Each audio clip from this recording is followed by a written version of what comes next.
आयुर्वेद में दिनचर्या में ऐसे कई प्रोसेस बताए गए हैं, ऐसे कई कर्म बताए गए हैं, यदि इन्हें आप रोज करते हैं तो न सिर्फ रोजमर्रा की जिंदगी में आपका शरीर स्वस्थ बना रहता है, बल्कि कई सारी बीमारियों में भी बेहद फायदेमंद होती हैं। इसी में से एक होता है उद्वर्तन, जिसे साधारण भाषा में उपटन कहा जाता है। मराठी में इसे उठणे भी कहा जाता है। उपटन या उद्वर्तन हमारे देश की संस्कृति का भी हिस्सा है। लगभग सभी त्योहारों में एक दिन पहले उपटन करके स्नान करने के लिए कहा जाता है। इसी प्रकार से महाराष्ट्र आदि में नरक चतुर्दशी के दिन अभ्यंग और उठणे करने का भी प्रावधान है। इस दिन सभी स्त्री और पुरुष सुबह सुबह उठकर अभ्यंग यानी कि मालिश और फिर उसके बाद उठने यानी कि उपटन लगाते हैं और उसके बाद स्नान करते हैं। दीपावली के एक दिन पहले नरक चतुर्दशी के दिन इसका विशेष महत्व बताया गया है। उपटन कई प्रकार का होता है, जैसे गीला उपटन या फिर चूर्ण से किया जाने वाला उपटन। ये अलग अलग प्रकार का उपटन या उद्वर्तन अलग अलग तरह के फायदे देने वाला है। नमस्कार, सतपाई आयुर्वेदा डॉक्टर अलका गुप्ता में आज हम बात करेंगे उद्वर्तन के बारे में। अगर आप हमारे चैनल पर नए हैं तो हमारे चैनल को सब्सक्राइब कीजिए और अगर हमारे द्वारा बताई गई जानकारी आपको उपयोगी लगती है तो हमारे वीडियो को लाइक कीजिए और अन्य लोगों से भी हमारे वीडियोस को शेयर कीजिए। उद्वर्तन या उपटन सिर्फ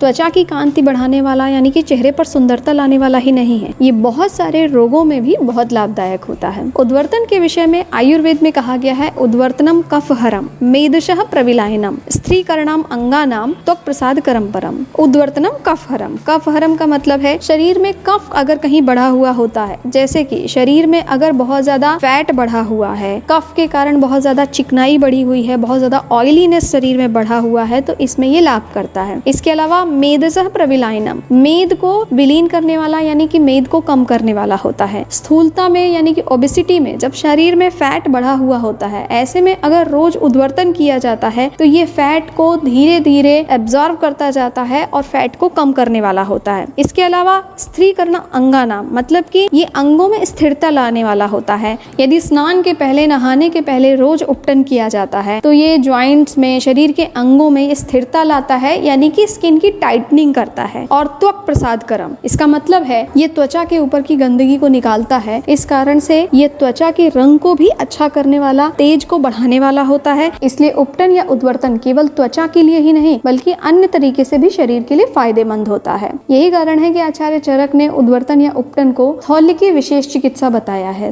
यदि मोटापा है, बहुत ज्यादा शरीर में फैट बढ़ा हुआ है, तो यदि रोज उद्वर्तन किया जाता है, इसमें विशेषतया चूर्ण से उद्वर्तन करना चाहिए, जिसे उद्घर्षण भी कहा जाता है। यानी कि जो औषधियों के चूर्ण होते हैं, पाउडर होते हैं, उनसे उसका उपटन किया जाता है, उनसे घिस घिस कर शरीर के ऊपर मालिश की जाती है, जिसके कारण रगड़ खाने के कारण जो वहाँ का फैट होता है, फैट जमा हुआ होता है, वो विलीन होने लगता है, एब्जॉर्ब होने लगता है। साथ ही जिन लोगों को बहुत ज्यादा कमजोरी हो, उद्घर्षण यानी कि जो सूखा चूर्ण से उपटन किया जाता है, उसके लिए कहा गया है कि इसमें अस्नेह औषधि का प्रयोग करना चाहिए।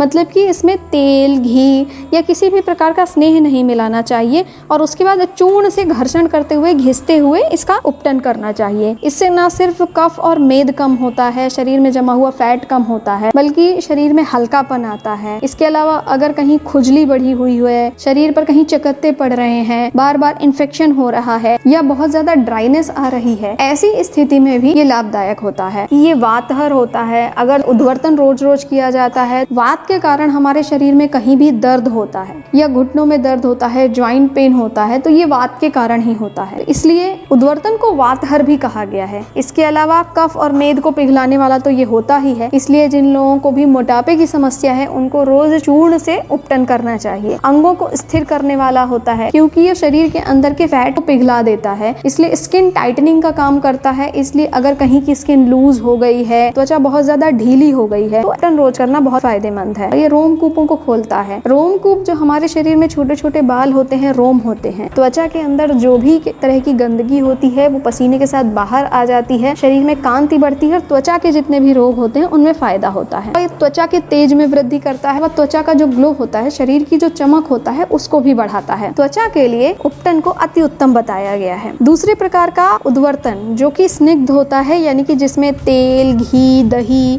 आदि मिलाकर जो उपटन बनाया जाता है उसे उत्सादन कहते हैं। और इसे विशेषतः स्त्रियों के शरीर को कांति देने वाला बताया गया है, मतलब स्त्रियों के शरीर की सुंदरता को बढ़ाने वाला होता है उत्सादन। इसलिए दोनों ही प्रकार का उपटन, या तो चूर्ण से किया जाने वाला या फिर स्नेह के साथ किया जाने वाला, ये दोनों ही फायदेमंद होते हैं। यदि आप स्किन लाइटनिंग के लिए कर रहे हैं तो इसमें आप तेल, घी, मलाई, दही आदि मिलाकर इसे करते हैं। और अगर आप स्थूलता को कम करने के लिए या फिर शरीर पर कहीं पर खुजली, दाद हो रहा है या शरीर में दर्द होता है तो चूर्ण से किया जाने वाला उपटन ज्यादा फायदेमंद होता है। जो बहुत ज्यादा दुबले पतले होते हैं उनके लिए भी उत्सादन, यानी कि जो घी, तेल आदि मिलाकर उपटन किया जाता है वो फायदेमंद होता है। वो शरीर के वजन को बढ़ाता है, क्योंकि शरीर का उपटन करने से मसल्स होती हैं वो स्ट्रांग होती हैं, और मसल्स जितनी स्ट्रांग होंगी व्यक्ति का बल उतना ही बढ़ेगा। यदि कोई कमजोर है, बहुत ज्यादा दुबला पतला है, तो उसे स्निग्ध उद्वर्तन करना चाहिए। तेल, घी, स्नेह आदि मिलाकर उसके साथ उपटन करना चाहिए। अपने शरीर की शोभा को बढ़ाना चाहता है, अपने चेहरे के रंग को और निखारना चाहता है, तो उसे स्नेह आदि मिला के उपटन करना चाहिए। यही कारण है कि त्योहारों के पहले उपटन करने के लिए विशेषतः बताया गया है, क्योंकि त्योहारों में तो सब सुंदर दिखना ही चाहते हैं। साधारणतया घर में सरसों के चूर्ण में दूध मिलाकर भी उपटन बनाया जा सकता है, या फिर बेसन में दही की मलाई, तेल मिलाकर भी उपटन बनाया जा सकता है। इसके अलावा अगर आप औषधीय चूर्णों से उद्वर्तन कराना चाहते हैं तो इसके लिए बला, यष्टि मधु, काचौरा, चंदन, अम्बे हड़द, मसूर की दाल का आटा, मुल्तानी मिट्टी, इन सब का मिक्सचर बना के इसके द्वारा भी किया जा सकता है। कई बार विशेष परिस्थितियों के लिए विशेष चूर्णों से भी उद्वर्तन किया जाता है। ये आयुर्वेदिक वैद्य की सलाह से ही किए जाने चाहिए। उपटन लगाइए, सुंदर दिखिए, उचित आहार लें, स्वस्थ रहें, निरोगी रहें। धन्यवाद। अपने प्रश्नों के लिए